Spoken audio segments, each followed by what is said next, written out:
Hey everyone, welcome to my new series. It doesn't have a name yet, but in these videos I will be talking about films that I like and aspects of them that I feel might be overlooked. Today we'll be talking about 1979's Mad Max, directed by George Miller.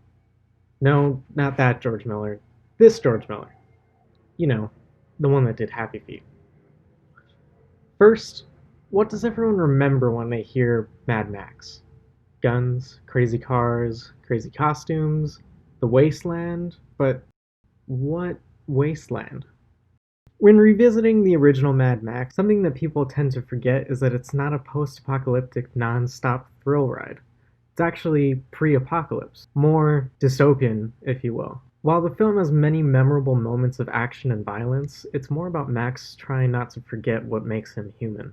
For some background, Mad Max was made and released around the time of the 1970s energy crisis. This includes the 1973 oil crisis and the 1979 energy crisis that was a result of interrupted oil exports out of the Middle East due to the Yom Kippur War and the Iranian Revolution.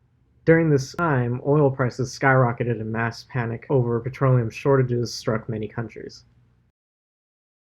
While this crisis was eventually resolved and oil prices began to fall to more reasonable rates in the 1980s, the story of Mad Max takes a different route. The film is set sometime in the 1980s or even the early 90s, in a world that never recovered from the energy crisis of the 70s. While wars continued and prices of oil continued to rise, entire countries and governments started to fall apart while others tried to maintain control for as long as they could.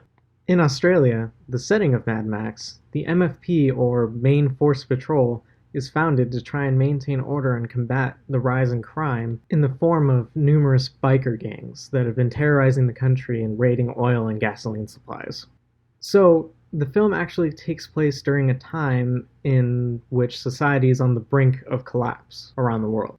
This can be seen throughout the film as there are still businesses operating and hospitals are still in use, and there is even a judicial system that's still in place, albeit corrupted. This pre-apocalypse dystopian setting of the first Mad Max is often overlooked and isn't given its credit when discussing the success of the film.